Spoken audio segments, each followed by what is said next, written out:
ও, আমি তো খেয়ালই করিনি যে আপনাদের মাথার উপরে পাকা ছাদও নেই। উফ, আচ্ছা এবার তাড়াতাড়ি মেয়েকে রাখুন দেখি। তাড়াতাড়ি মেয়েকে দেখে আবার বাড়ি ফিরতে হবে আমাকে। এই গরমে আমি আর বুঝতে পারছি না। হ্যাঁ দিদি, আমার মেয়ে তৈরি হয়ে গেছে, এক্ষুনি আসলো বলে। দিদি, এই যে আমার মেয়ে।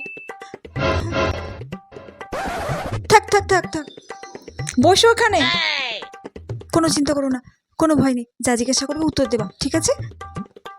তা ঘোমটাটা একটু তোলো, ভালো করে মুখখানা দেখি। তা তোমার নাম কি?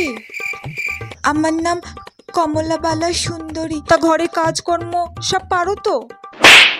কি কি কাজ পারো শুনি একটু। হ্যাঁ পারি, ঘর মোছা, বাসন মাজা, কাপড় কাচা, রান্না বান্না করা, সব কাজই পারি। দিদি, আমার মেয়ে ঘরের কাজ সবকিছুই পারে, ও নিয়ে আপনাকে চিন্তা করতে হবে না। মেয়ে হয়ে জন্মেছে, ঘরের সব কাজ জানাই তো উচিত। ভালো ভালো,